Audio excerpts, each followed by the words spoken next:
We move on to the Russia-Ukraine conflict, where in a rapidly escalating conflict, Russia's latest strikes on Ukraine have left a trail of destruction. A Russian drone attack on the Black Sea port city of Odessa overnight injured at least 3 people and caused significant damage to civilian homes and infrastructure.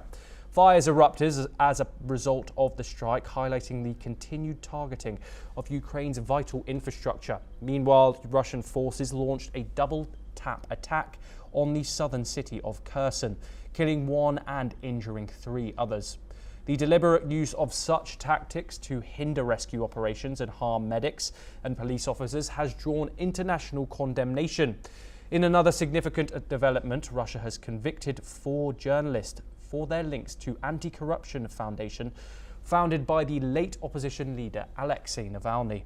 The journalists Antonio Fevorovskaya, Konstantin Gabov, Sergei Karelin and Aryom Krieger were sentenced to 5.5 years in prison charges of extremism.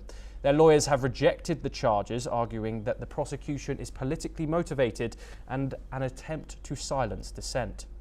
Meanwhile, France is demanding the immediate release of these journalists. The French Ministry of Foreign Affairs has strongly condemned the court's decision. In another development, NATO Secretary General Mark Rutte visited Ukraine to meet with President Volodymyr Zelensky in Odessa, where they discussed the ongoing challenges of US-led peace efforts in Ukraine. Despite the difficulties in achieving a ceasefire, Rutte reaffirmed NATO's steadfast support for Ukraine. The discussions also focused on strengthening Ukraine's air defences, with both leaders calling for continued international cooperation to address Russia's aggression.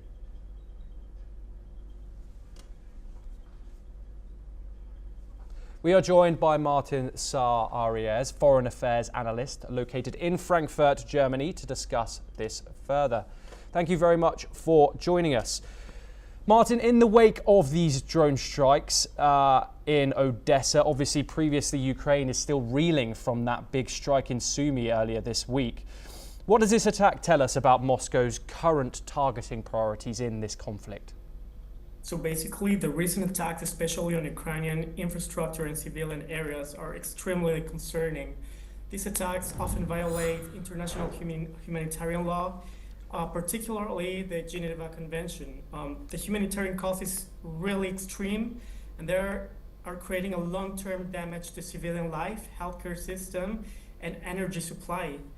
As someone with a background in international relations, I think the international community must remain firm in condemning such actions while supporting reconstruction of efforts in general. Yes. Martin, that same city of Odessa that was struck today was subject to a visitation from Mark Rutte, the NATO chief, yesterday. What's the significance of Mark Rutte, the NATO chief? Obviously, this war has a foundation with NATO. Russia demands are purely that they do not want Ukraine to join the North Atlantic Treaty Organization. What can NATO realistically offer Kiev now?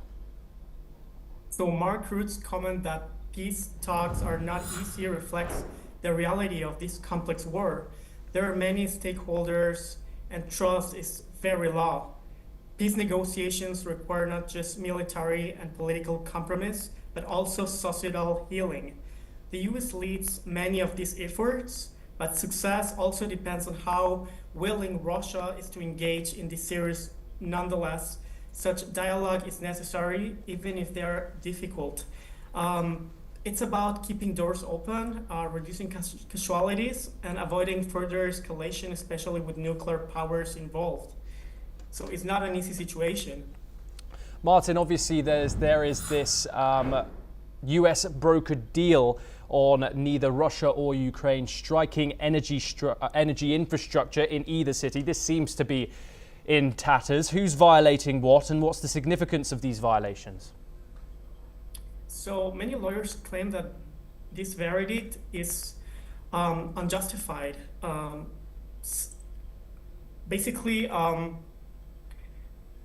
the peace negotiations require not just military and political compromise, but also, as I said, political healing. The meaning between The meeting between President Zelensky and NATO's Mark Rutte in Odessa is a key diplomatic signal. It shows that even amidst war, peace efforts are being seriously discussed. The involvement of the US is critical, as it has the capacity to influence negotiations and provide security guarantees. If you ask me, talking about peace in Odessa, a city who is strategically important, also sends a message of resilience and hope. These discussions are vital for building a roadmap towards a post-war future.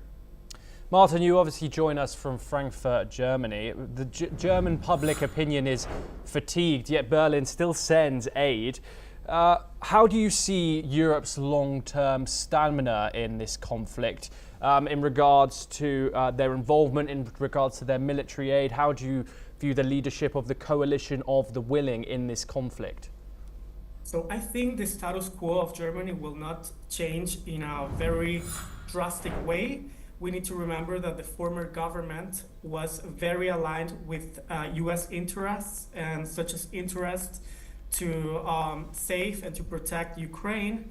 Nonetheless, the new government is more critical and more skeptical towards the US and wants to have more power towards Germany's self-interest instead of European interests or US interests. Nonetheless, Ukraine is still a very important element of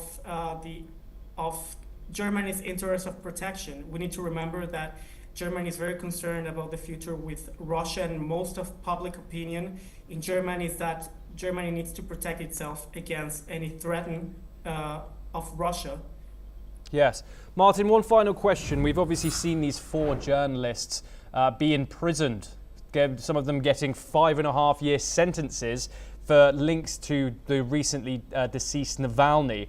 How does that crackdown reflect the flow of information within Russia, in and outside Russia? So this is a deeper issue within the judicial independence of Russia. The legal process must be fair, transparent, and free from political influence, and this is not the case. In cases like this, the right to defend and due process seems to be compromised. From a human rights perspective, this undermines trust in legal systems and violates basic rights.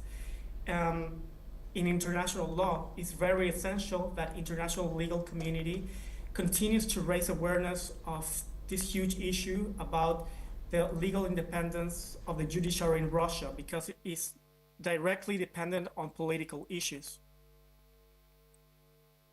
Martin Saar-Arias, thank you very much for joining us. It's been a pleasure. We now move to the Middle East. US Special Envoy Steve Witkoff